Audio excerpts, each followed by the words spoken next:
तो ये भारत, पाकिस्तान, बांग्लादेश तीनों को मिला दें तो करीबन करीबन 50 करोड़ मुस्लिम लोग हैं यहाँ पे रहते हैं। ये कहां से आए? इतने मुस्लिम तो अरब में भी नहीं है, मिडिल ईस्ट में इतने मुस्लिम नहीं है। इस देश में पारसी भी आए, बुद्ध हैं, राजपूत हैं, सिख हैं, बहुत कौमें हैं, ये क्यों नहीं हो गए 50 करोड़? इस क्वेश्चन का क्या आंसर है? फिर एक दलाल टाइप के जो लोग हैं उन्होंने एक नया नैरेटिव स्टार्ट किया। ये पिछले 25-30 साल से ज्यादा जोर पकड़ा इस नैरेटिव ने, 20-25 साल से, कि ये प्यार से कन्वर्ट हो गए। ये हिंदू ही थे, प्यार से कन्वर्ट हो गए। वेरी गुड, वाह। ये कहा गया सूफी संत आते थे, दरवेश फकीर वकीर आते थे और लोग प्यार से कन्वर्ट हो गए। मैं आपको एक एग्जांपल देता हूं। जैसे हमारा एक बहुत बड़ा देश था, ऐसे एक बहुत बड़ा देश था पर्शिया। वहां पारसी रहते थे और वो कलाओं में, ट्रेड में, एजुकेशन में बहुत ऊपर देश था। उसकी वो पूरी सिविलाइजेशन बहुत हाई पे थी। ये मिडिल एजेस की बात है। मुस्लिम्स का अटैक हुआ, करीबन 25-30 साल में एक भी पारसी जिंदा नहीं बचा। सारे देश छोड़ के भाग गए, मर गए, लूट, हत्या, बलात्कार। और 25-30 साल में एक नया इस्लामिक मुल्क बन गया बाद में, जिस मुल्क का नाम पड़ा ईरान। सारे पर्शियंस कहां गए? कुछ भाग के तो हिंदुस्तान भी आ गए थे। वो प्यार से कन्वर्ट हो गए। ऐसा प्यार इस दुनिया ने कई बार देखा है। अफ्रीका में, एशिया में ऐसा प्यार 25-30 कंट्रीज ने बर्दाश्त किया है और वो 25-30 कंट्री टोटल इस्लामिक बन गए। और लेटेस्ट कश्मीर, जब वहां से 3 लाख 4 लाख हिंदू भगाए गए तो वो प्यार से भागे वहां से और पूरा कश्मीर इस्लामिक हो गया। Make no mistake, it's a caliphate. जो बगदादी करता है खलीफा जो अपना साम्राज्य बनाता है जहां सिर्फ मुस्लिम होते हैं और अगर गैर मुस्लिम है तो उन्हें डिम्मी बन के रहना पड़ेगा, खत्म होकर रहना पड़ेगा। वो कैलिफेट है इस्लाम की। इस वक्त कश्मीर में, हिंदुस्तान में कैलिफेट है। 1921 में मालाबार में दंगा हुआ था, वहां भी कैलिफेट बनाने की कोशिश की गई थी। कुछ 50,000 या 1 लाख हिंदुओं को बाहर निकाल दिया था वहां से, फोर्स्ड कन्वर्जन किया था। तो तब नहीं बना पाए, लेकिन आज कश्मीर में कैलिफेट है, ध्यान रखिएगा। ये आपकी गुलदस्ता और कश्मीरियत, जमहूरियत, इंसानियत सबके बीच में एक कैलिफेट बन गई। लेकिन आप कहते हैं कुछ हुआ ही नहीं है। और जब ये 3-4 लाख हिंदू वहां से भगाए गए 1 महीने के अंदर, तब कॉन्स्टिट्यूशन सो रहा था, इंटेलेक्चुअल सेमिनार कर रहे थे, गंगा जमनी तहजीब पे सेमिनार कर रहे थे और इस तरह की तमाम रोजा इफ्तार की दावतें चल रही थी। Happy, everybody was happy. और जो पूरी तरह इस्लामिक नहीं बना, उसके टुकड़े हुए, जैसे हिंदुस्तान के टुकड़े हुए, सूडान के टुकड़े हुए, और आपकी और हमारी जिंदगी में, हमारे लाइफ टाइम में स्वीडन का टुकड़े होंगे। आज से 15-20 साल के अंदर स्वीडन टूट जाएगा। ये एक प्रोसेस है जो पूरी दुनिया में चल रहा है। आप या तो बहुत भोले हैं, देखते ही नहीं, या आप इतने मूर्ख हैं कि दुनिया में क्या हो रहा है आपने कभी देखा ही नहीं, या आप झूठे हैं, या आप दलाल हैं। अगर आप इस पूरे प्रोसेस को मना करते हैं कि नहीं नहीं ऐसा कुछ नहीं था, यहां तो बड़ी गंगा जमनी तहजीब थी, आप इन सब में से एक है, या हो सकता है सब कुछ हो। चलिए मैं आपके साथ एक एक्सरसाइज करता हूं।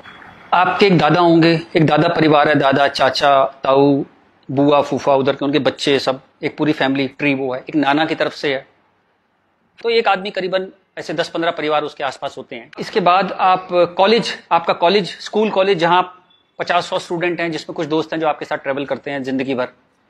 फिर आपका मोहल्ला, आपकी कॉलोनी, वहां भी आप 10-20 परिवारों को जानते हैं।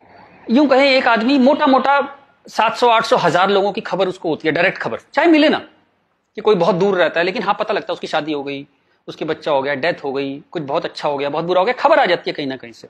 अब मैं आपसे एक्सरसाइज करता हूं, पिछले 20, 30, 50 साल में ये इन 1000 लोगों में से कितने लोग मुस्लिम बने, कितने लोग कन्वर्ट हुए? आंसर मिलेगा 0। क्या हुआ?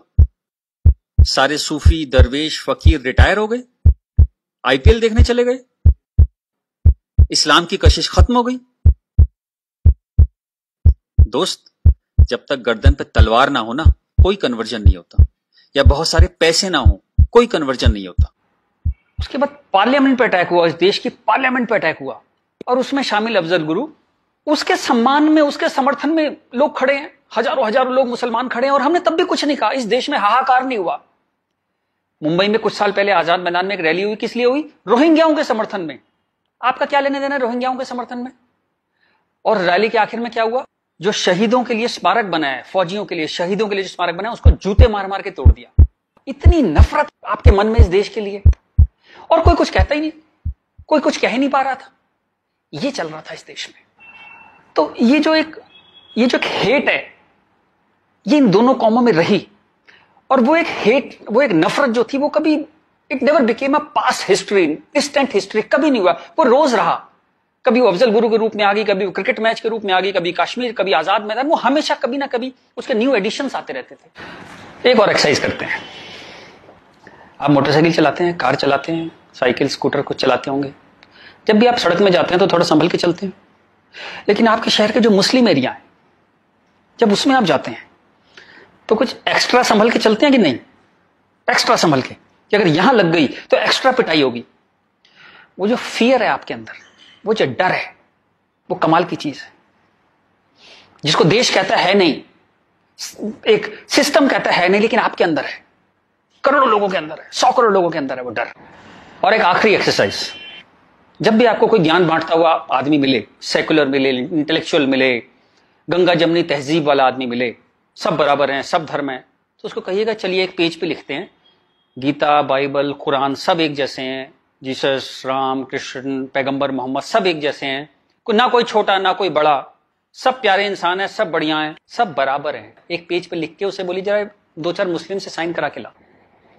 ऐसी ची की आवाज आएगी उस इंटेलेक्चुअल की, आपके पास जिंदगी में दोबारा नहीं आएगा। वो एक मुसलमान के साइन नहीं करा सकता इस बात पे। ये सारा ड्रामा हमारे लिए है। ये तो जहां से मैंने बात शुरू करी थी कि ये जो गुस्सा है, ये कई 100 साल का गुस्सा है, जिसको वेंट नहीं मिला, कभी निकलने की जगह नहीं मिली। और ये जो बार बार दंगे होते हैं ना, ये उसकी EMI है। And coming back to the point, Modi कोई आदमी है ही नहीं, मोदी वो मौका है और वो गारंटी है कि इस बार जब शाहबानो पार्लियामेंट में आएगी कि हलाला हो गया, कि 4 विवाह हो गया, कुछ हो गया, इस बार पार्लियामेंट ब्लैकमेल नहीं होगी। वो एक शख्स नहीं है, वो एक इमोशनल बाम है, एक इमोशनल मलहम है, जिसकी इस देश को कई 100 साल से जरूरत थी। और अगर आप सोचते हैं कि एक आदमी क्या कर सकता है, तो दोस्त, कैसे आकाश में सुराख नहीं हो सकता, एक पत्थर तो तबीयत से उछालो यारो।